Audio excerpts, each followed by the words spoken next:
Amin. Silakan duduk anak-anak LICC. LICC, sign for Jesus. Ya, kita bersinar untuk kemuliaan Tuhan. Ya, mungkin yang baru datang sama-sama saudara hafal sign for Jesus. Ya, LICC, sign for Jesus. Ya, saudara, hari ini kita bersyukur ibadah LICC sangat berkembang pesat di ibadah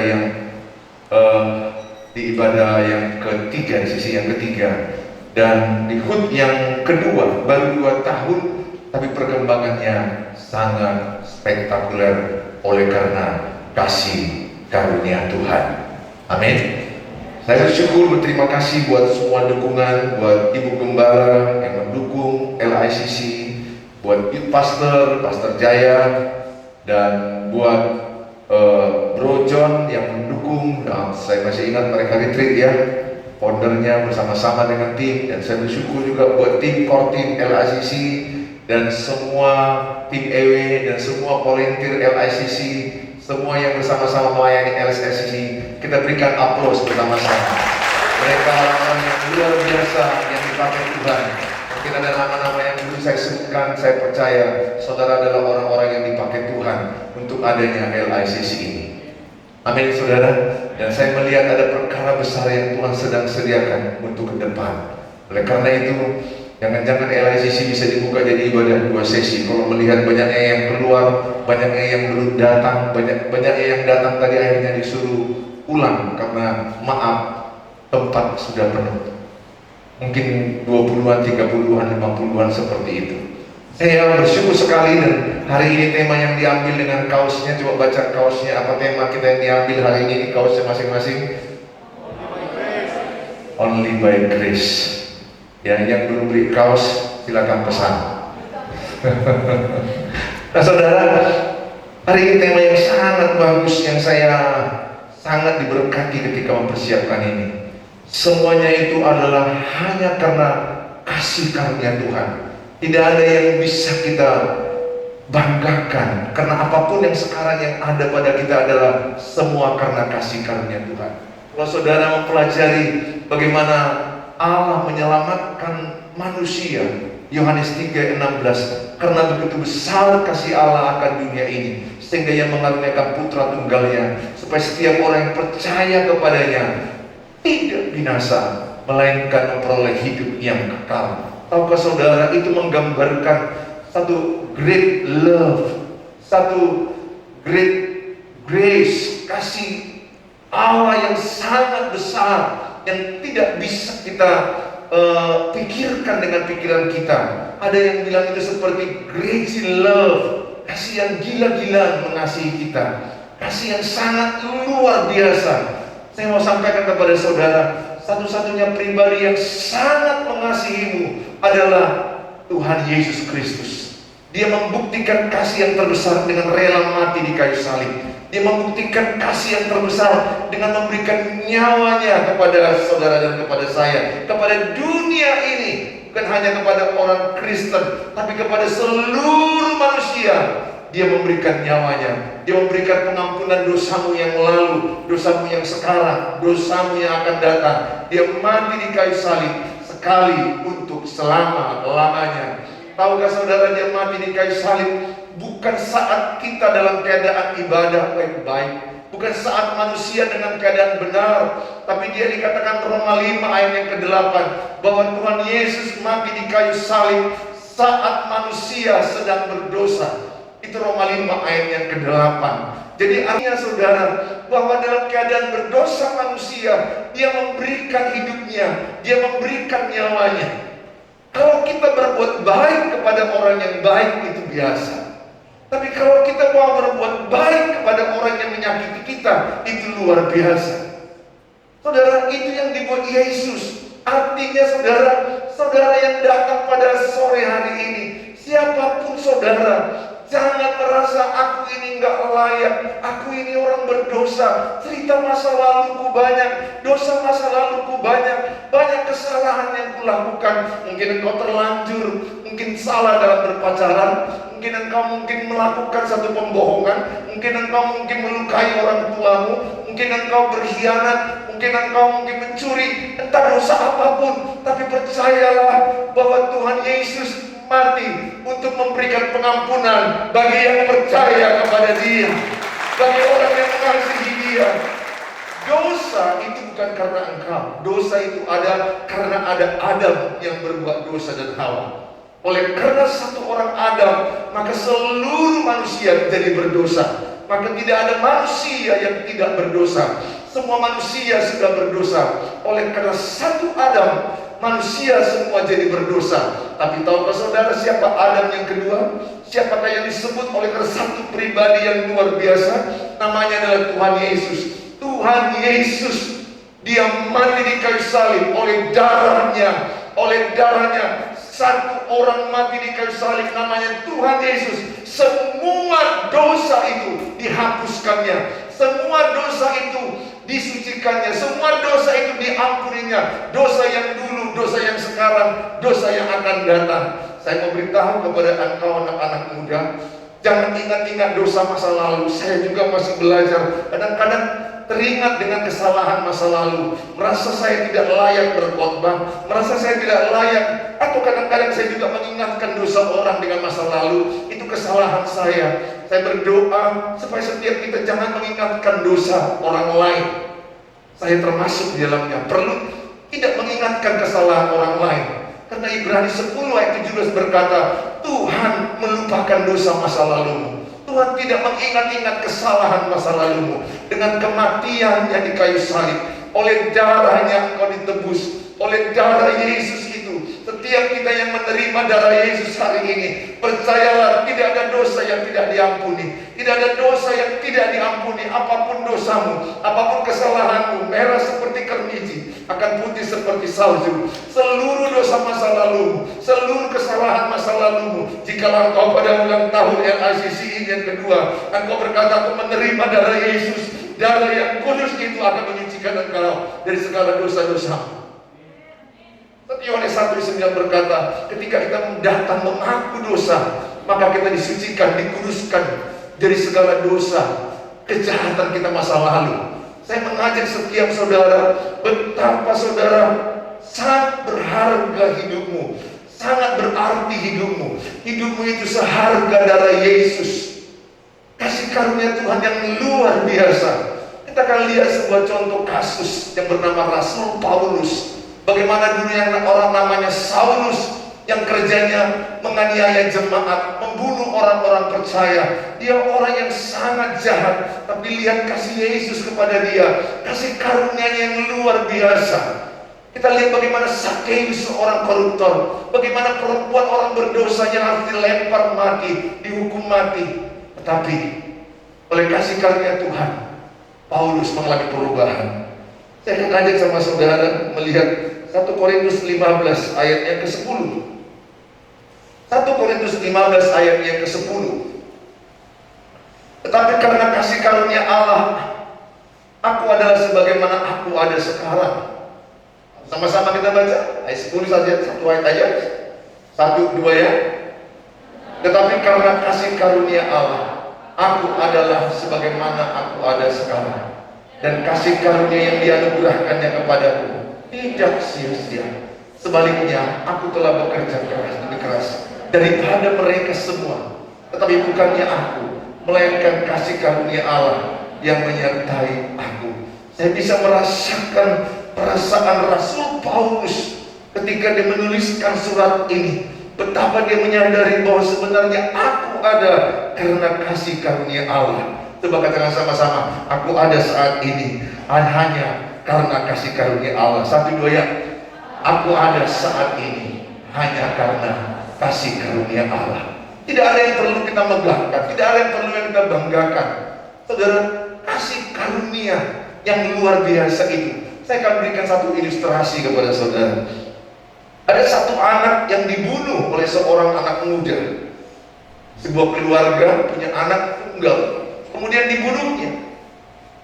Maka ketika dibunuhnya dia ketangkap, dan hukum yang berlaku adalah kalau dia menghilangkan nyawa, maka nyawanya dihilang. Kalau Kalau dia membunuh, maka dia akan dibunuh. Itu namanya hukum keadilan, adil. Karena dia membunuh, maka dia dibunuh. Dia menghilangkan nyawanya dihilangkan. Itu adil dalam sisi hukum. Ada kalanya namanya hukuman mati diberikan kepada orang yang membunuh orang. Tetapi ada yang namanya belas kasihan. Orang itu akhirnya mau berdamai, kemudian mau mengampuni dan berkata, kalau bisa Pak Hakim, saya mengampuni dia. Dia bisa dihukum mati. Atau Pak Hakimnya mereka sepakat memberi belas kasihan, mercy, rahmat, supaya dia tidak dihukum mati, tapi dia diberikan yang namanya hukuman seumur hidup. Dikurangi menjadi seumur hidup, berarti dia mendapat belas kasihan. Yang ketiga adalah kalau keluarga ini berkata, Pak Hakim, saya sangat mengampuni dia. Saya mau dia, saya angkat menjadi anak angkat saya. Saya adopsi, saya pelihara. Anak saya yang dibunuhnya itu telah mati, dan saya mau menerima dia, mengangkat dia menjadi anak saya. Saya pelihara, saya besarkan, saya kasih warisan. Itu gambaran kasih karunia. Itu yang gambaran kasih karunia. Harusnya saudara dan saya mati di kayu salib. Harusnya kita yang berdosa, kita yang digantung. Karena kita yang berdosa, harusnya kita yang mati. Bilang sebelahnya, harusnya kau yang digantung. Coba lihat, cocok nggak ini muka-muka digantung? Dari tampang-tampangnya cocok nggak digantung kira-kira? Cocok nggak dihukum mati sebelah kiri kanan? Tapi karena begitu besar kasih Allah, Tuhan mau menggantikan posisimu dan posisi saya. Yang harusnya itu adalah jatah kita, bagian kita. Kita yang dikutuk, tapi dia yang dikutuk. Supaya kita diberkati. Dia mati supaya kita hidup. Dia menderita supaya kita menjadi orang yang bersuka cita. Dia miskin supaya kita menjadi kaya. Dia mau diolok-olok, dihina supaya kita diselamatkan. Betapa besar kasih karunia Allah. Kalau saudara sudah menerima kasih karunia Allah, maukah saudara memberikan kasih karunia kepada orang? Berapa banyak di ruangan ini yang mau membagi kasih karunia Allah kepada orang lain? Amin. Yang tidak angkat tangan ini? Siapa yang sudah menerima kasih karunia Allah? Angkat tangannya. Wow, bilang sebelahnya, bagi ke orang lain. Amin. Kalau saudara sudah menerima pengampunan, ampuni orang lain. Kalau saudara sudah menerima penerimaan Tuhan, terima orang lain. Terima kekurangan orang lain, terima kesalahan orang lain, berdamai dengan orang lain, karena Tuhan berdamai dengan engkau. Orang yang menerima perdamaian dengan Tuhan adalah mau berdamai dengan sesamanya. Apalagi engkau yang mungkin pacarmu diculik oleh orang-orang yang tidak jelas. Ampuni dia. Ampuni dia. Jangan kutuk dia di Facebook. Sampai kau bilang, kudoakan rambutnya keriting gak lurus-lurus. Atau kau katakan sampai bergeledek atau apapun. Anak Tuhan yang benar memberkati. Berapa banyak di antara saudara yang mau hidup karena anugerah Tuhan? Katakan, ku hidup karena anugerah-Mu. Salam itu. Berapa banyak yang mau hidup oleh karena anugerah Tuhan? Namanya saudara? Tepuk tangan yang meriah bagi Tuhan. Hidup karena anugerah-Mu. Tiada satu pun, tiada satu pun dapat ku banggakan, semua karena cinta-Mu. Ini hidupku, pimpin jalanku.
Dalam Yohanes 1 ayat 12 berkata, barang siapa yang menerima namanya, barang siapa yang percaya kepadanya, diberi kuasa menjadi anak-anak Allah.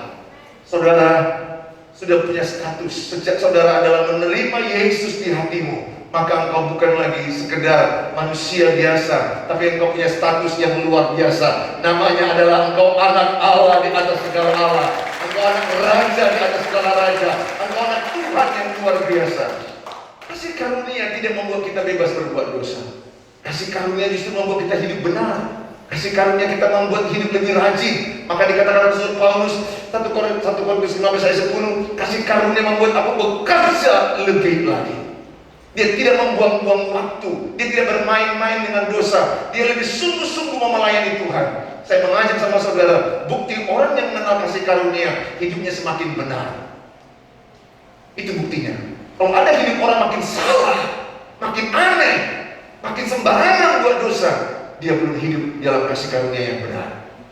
Jika saya menghormati kasih istri saya kepada saya semakin menghormati dia. Ketika saya semakin menghormati kasih Tuhan kepada saya semakin menghormati Tuhan. Saudara, sebagai contoh di akhir khotbah saya, Lukas 15 ayat yang ke-11 sampai 32, cerita anak bungsu yang terhilang. Sebenarnya dua-duanya yang terhilang. Yang sulung juga terhilang di rumah, dan anak bungsu terhilang pergi keluar. Karena sampai ada di ruangan ini juga terhilang, merasa jauh dari Tuhan. Nah saudara, anak bungsu ini memaksa warisan sebelum waktunya. Bapaknya bilang, jangan, tidak, sekarang kasih warisan. Dia paksa bapaknya, dan bapaknya beri. Dia pergi berpoya-poya. Dia menghabiskan seluruh harta warisan itu. Dan kemudian dia bermain dengan pelacur. Kemudian dia pergi dengan segala dosa yang begitu menjijikkan, begitu jahat dan miskin. Dan dia menjadi orang yang compang-camping. Sampai akhirnya dia nyangkut di kandang babi, alias dia kerja di PT Babi Indah. Babi enak diambil aja. Saudara, dia ketika menjaga babi, dia lapar, dia nggak bisa makan. Dia nggak bisa makan karena yang punya ternak babi nggak mengasihi dia. Artinya apa? Babi itu lebih mahal dari dia. Babi itu lebih berharga daripada dia. Akhirnya dia sakit, dia lapar. Kemudian dia ingat di rumah bapaknya banyak makanan. Dia bergegas pulang. Di rumah bapaknya banyak orang pekerja yang makan. Dia ambil keputusan pulang ke rumah bapaknya. Lihat poinnya. Ketika dia pulang ke rumah bapaknya melihat dari kejauhan. Ingat, ketika bapaknya melihat dulunya dia gemuk, sekarang kurus. Pergi baju rapi, sekarang compang-camping. Aroma baunya udah makin beda. Pasti bau apa? Bau parfum atau bau body? Aroma baunya udah kayak aroma bau babi.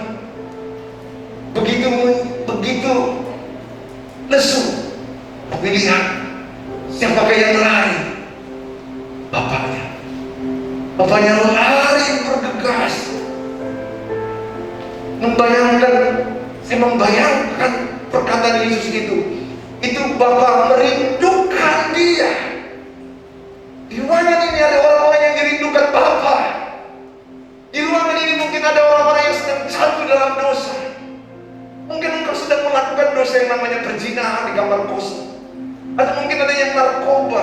Mungkin engkau terikat dengan sabu-sabu, alkohol, pornografi. Uang-uangmu, orang tuamu habis. Tuhan merindukan engkau pada hari ini. Tuhan menarik engkau pada hari ini. Tidak kebetulan kau datang pada detik ini. Karena Tuhan punya rencana. Dia berlari dan memeluk anak ini. Tidak peduli dia sebab apa. Dia tidak bicara dosa anak ini. Dia nggak bilang kepada anak ini, dulunya kau jahat, makanya kau begini. Dia tidak ingatkan. Ketika kau datang kepada Tuhan, Tuhan tidak ingatkan dosamu. Dia ingatkan kasihmu kepadamu. Kasihnya kepadamu. Dia mengingatkan betapa besar kasihnya kepadamu. Dia mengingatkan masa depanmu, bukan masa lalu. Itu Tuhan. Kalau iblis mengingatkan masa lalu, Tuhan mengingatkan masa depanmu yang cerah, masa depanmu yang penuh harapan. Dipeluknya, dirangkulnya. Karena ini adalah anaknya. Seorang yang terhilang didapatkan, seorang yang mati bisa hidup kembali, dihidupkan kembali. Mati rohani, dia hidup kembali. Si abang yang paling bungsu, abang yang paling sulung, kenapa aku tidak dipestakan seperti itu? Dia juga orang yang terhilang. Hanya Yesus berkata, tidak engkau sadar bahwa engkau bersama aku selama ini di ruangan ini.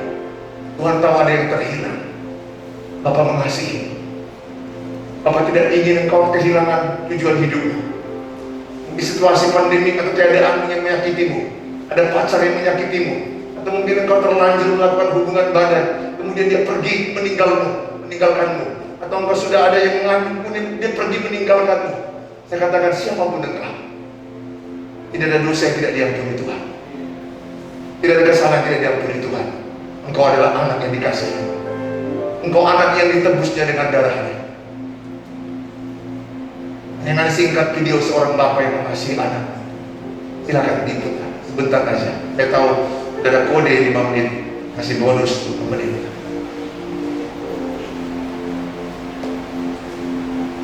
Kita akan lihat betapa Bapa di surga mengasihi. Saya tahu beberapa di antara saudara sedang terhilang tujuan hidup, semangat hidup.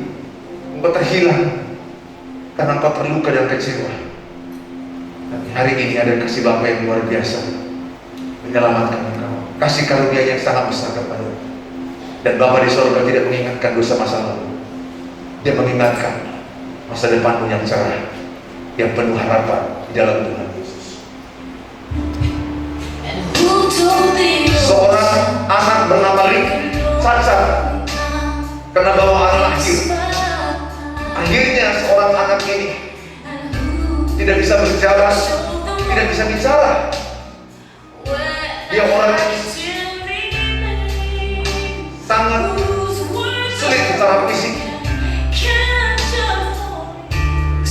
Bapaknya bernama Dick, anaknya bernama Rick.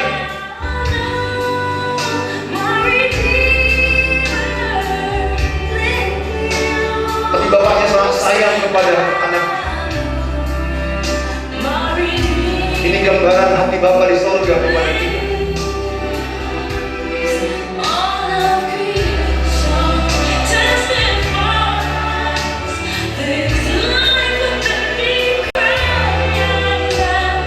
Sering dia dibawa berenang, bermain.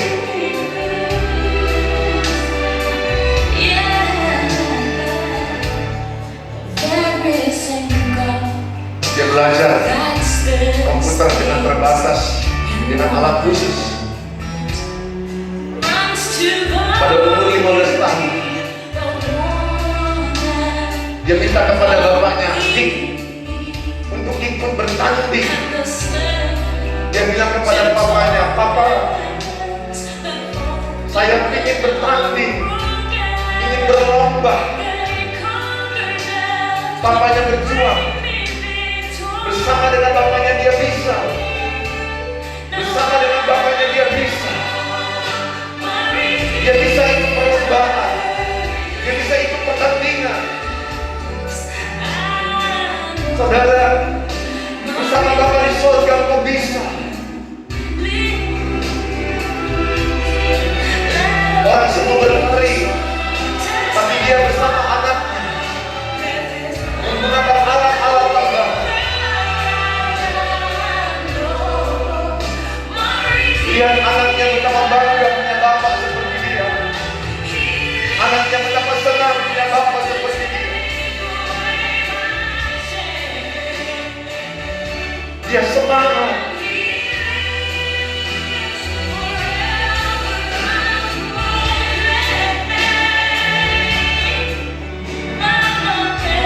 Semua orang peserta melihat, bukan karena dia menang dalam perlombaan, tapi ada seorang bapak. Ini kisah nyata, ini bukan cerita yang dibuat-buat.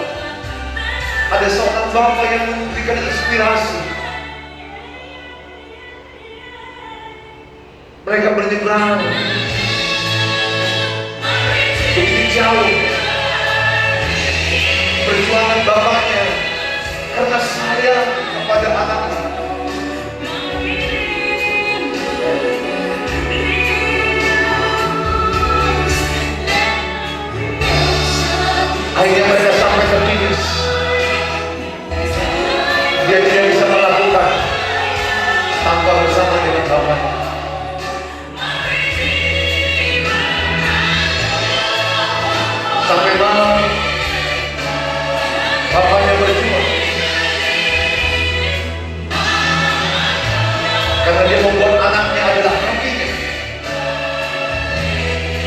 ada di hati Bapaknya. Inilah hati seorang Bapa. Saya ajak saudara mari menerima hati Bapa di surga yang merangkulmu hari ini. Mungkin Bapakmu di rumah pernah memukul engkau. Mungkin Bapakmu di rumah pernah mengusir engkau. Atau mungkin tidak menganggap engkau, membandingkan hidupmu. Mungkin engkau terluka dengan masa lalu. Hari ini, di ulang tahun LCC yang kedua di Pelita, Bapa di surga mau menyatakan kasihnya kepadamu. Dia berkata, bersamaku kau bisa. Bersamaku kau bisa. Kau bisa meraih S2, S3. Kau bisa menjadi orang kepala, bukan ekor. Kau naik dan turun bersama Bapa. Dan kau melepaskan pengampunan. Mana tahu mama pernah melukaimu, Bapa melukaimu, orang yang lebih tua daripada pernah melukaimu. Ampuni. Ada hati Bapa yang begitu besar, mengasihi. Seperti Bapa sayang anaknya, demikianlah mengasihiku. Kau jadikan